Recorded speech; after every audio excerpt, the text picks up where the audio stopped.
ना जानत रही रुआ इतना हथियारा बानी आपका एक गो बाहर में दिन गो हथियार हुआ कर रही। राजा दशरथ जी कहे कि रानी ऐसा मत बोला, रानी ऐसा मत बोला। कहली कि बताई एगो भरत के खुशी खातिर एगो के कई के खुशी खातिर 3 गो जीव रुआ जंगल भेज रही। ऐसा रुआ काम करनी पति देव। राजा दशरथ जी कहे कि रानी रोनिया पीतल बतिया तोहरा के बतावत बा। अरे कोई केस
जब हमार जवानी रहे अब इन तोहरा से हमार शादी ना हुई।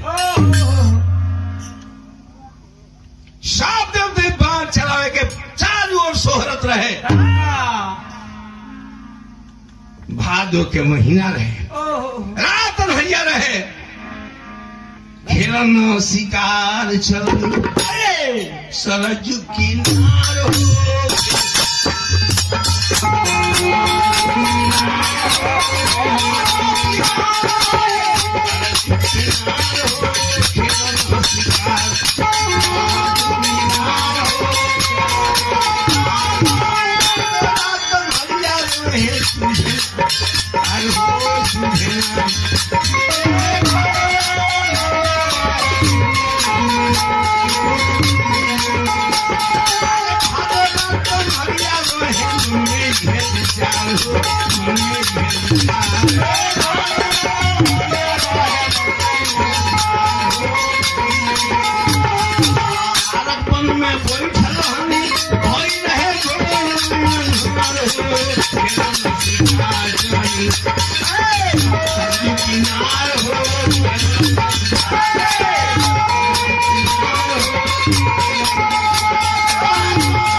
सारक वन में गईनी शिकार खेले कि कौनो पशु पानी पिए जब सरजू के किनार पर रही है उनका के हम बाण मारे पानी।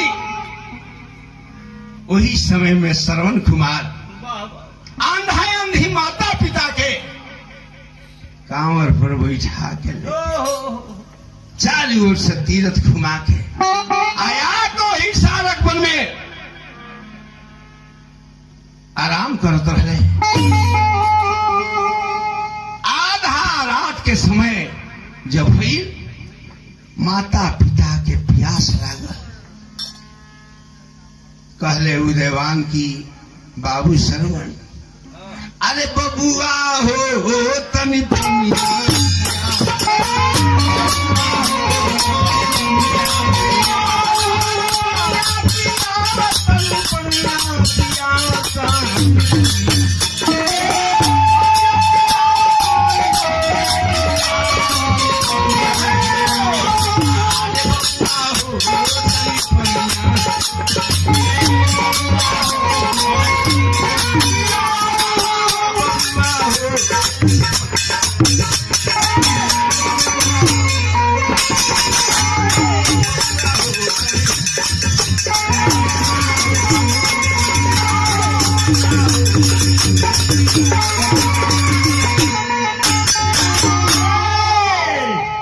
रानी श्रवण कुमार कमंडल उठौले आ उठा के चले सरजू जी के किनारे पर पानी भरे।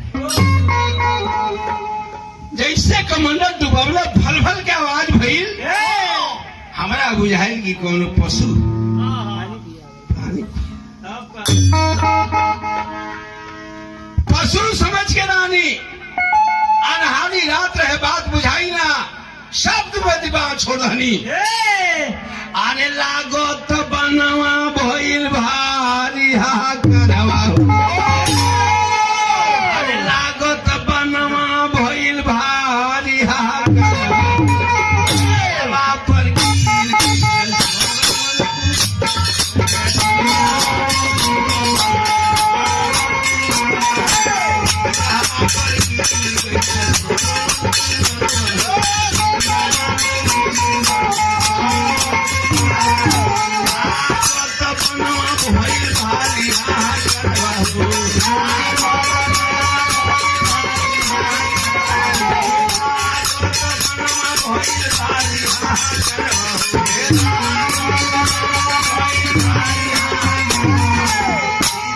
पर गिर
Thank you.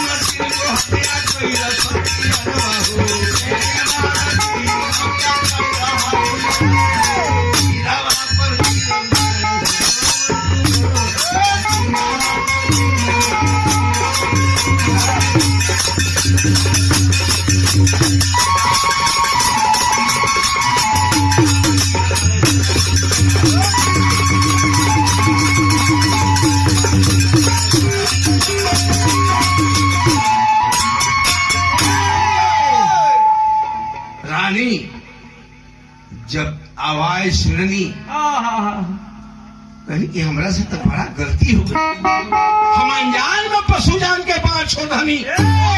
धावा रानी गई, जब वो सरयू के किनार पर देखनी तले श्रवण कुमार जब हमरा के देख रहे तो कहे कि मामा जी ये लोग का कर दनी।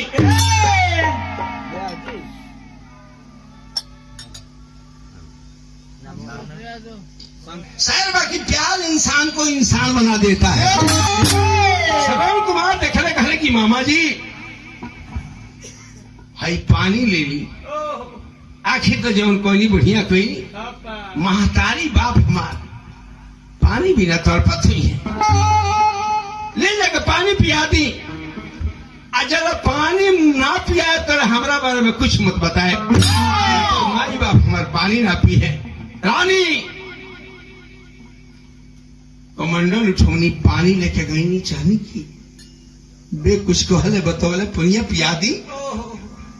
उदयवान कहले कि बाबू श्रवण आओ तो रहा रोज रोज बोलत रहा, आज ना कुछ कहत ना बोलो तारा बात का भा। रानी हम तो राजा दशरथ श्रवण कुमार बनल रहनी, मुंह में से पानी नहीं निकल, कहलो कि जल्दी बताओ आखिर बोलत काहे नहीं खाओ, हमने कांवर ढोला तारा दुख हुई।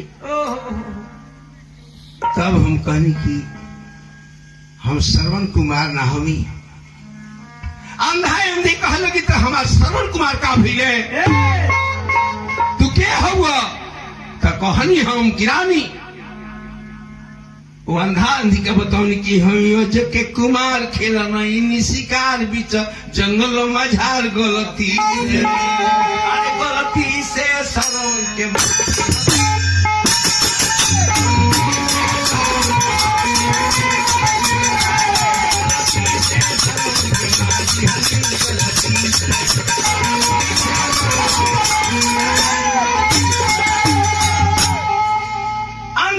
कहलो कि राजा दशरथ ये तू का कही।